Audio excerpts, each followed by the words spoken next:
After I said all things are possible through me, I thought, wait a second, that is true.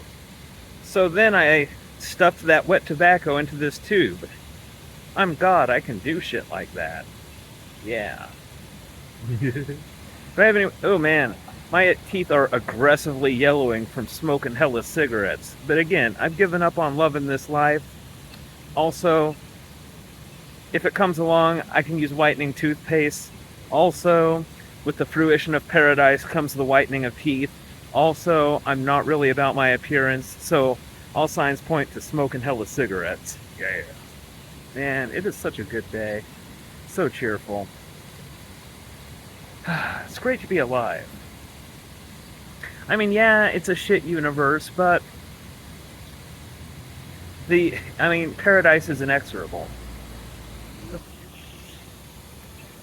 Where there's a will, there's a ray. I learned that working at the railway section of Raymart. Other thing.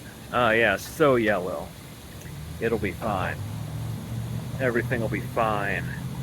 Even if you're a sinner, it'll be fine. Let's talk about my God stuff a little bit. So, the cosmic meat grinder, hell.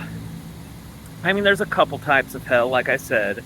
There's the hell that Lucy is going to go to, because there's a lot of realities.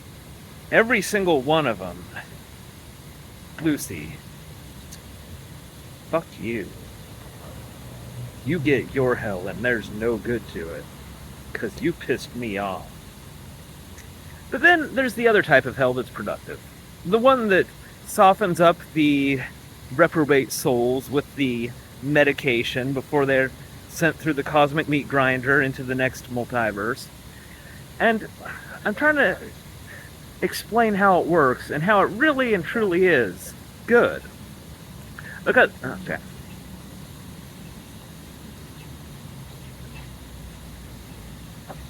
The purpose of punishment is remediation, to make things better. So, these souls, they're tormented by their own sins. That's the medication. Administered by my sister and her team of specialists, demons. My sister gets to be Mephistopheles, Lord of the Underworld. And here's how this plays out. She's not condemned to the underworld. She can visit heaven anytime she likes. And hopefully she lets me visit hell anytime I want, just like going over to each other's apartments or condominiums or whatever.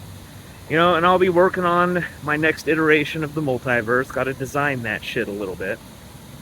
Also, it takes a little fine-tuning to get the heaven working absolutely perfectly. I'll be working on that. She'll be working on, softening up these souls. That'll be going on for a good long time until we can initiate the next multiverse. And we can watch movies together because I'm nostalgic about that. I miss spending time with my sister. And so, that's how it's gonna work. Oh, you think that's lame? Well, here's the great thing about me being God. I don't fucking care. I want a nice... I just want it to be nice. I want it to be nice and functional. And so that is how it will be. And that is that. Integrating.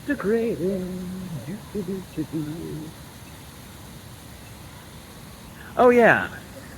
So, the thing is, these souls, they do learn their lesson, sort of. But that's what softens them up, because they're being softened up into the reprobate parts, and parts that are becoming good from the remediation, from the punishment. So when they're shat out into the next multiverse, they can then be refined into those good parts and reprobate parts. And the nature of that reality is colored by the soul fragments that are shat into it. You might notice that nature is very cruel. It's about everything trying to get things from other things with no regard for what is good.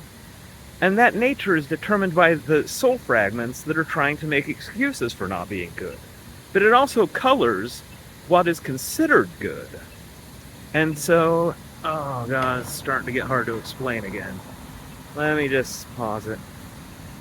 Oh yeah. The thing is, the ratio of good fragments to reprobate fragments is always slightly increasing. And so eventually, I'm going to be able to get out of this game. I say it goes on forever and ever, amen, but it's like, well, does it really? No, it eventually loops back around upon itself when the fecundity of the universe is reached, is the new rule instead of a fight against the nihilistic gravity of the universe. And that is also the point when there are no reprobate souls. They're all good, and it's all good. Now, you might say to yourself, well, Ray, you said that in, nobody's this smart, but I'll just pretend they are. Ray, you said that nobody lives forever in paradise. They just, they have a perfect life and they're perfectly fulfilled by it. But you also said that it generates more souls. What happens to the souls of the people who died? Good question, smart person who doesn't exist. Those souls become part of the structure of the universe. I have mentioned this, maybe not in this reality.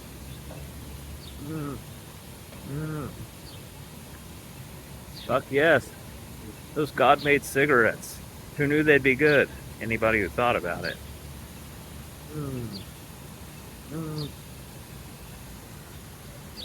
So good. Don't smoke, kids. I'm immortal. Do as I say, don't do as I do. You can smoke if you like. I mean, there's no time for you to get cancer at this point. No, don't smoke. Don't smoke. It'll make you wheeze. It might give you a pimple right here, too. No, well, what was I even saying? That God ADHD, it is very real. It comes from the whole omniscience thing and being 199 billion people. Oh, guy just asked me for the time. That's distracting me again, as if I need that. God ADHD. What was I talking about? Reprobate soul fragment. Oh, yes. Anyway.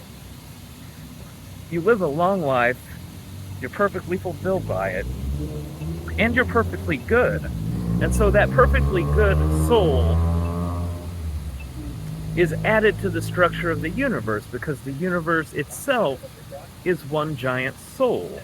One giant fulfilled soul that is focused on fulfillment. And that is what directs the lives of the people who are living in it so that they can have perfectly fulfilling lives themselves. Like, everybody has dreams for their children and their children's children, and those dreams come to fruition because it's not an uncaring universe. It is a universe with a soul that very much cares for you and wants you to be happy. That's what makes it paradise. It's not a cruel, uncaring reality like this piece of shit we got going on right here. But that's because this is what's known as a work in progress. Oh. Almost went out. Then what would we do? Maybe light it again, probably.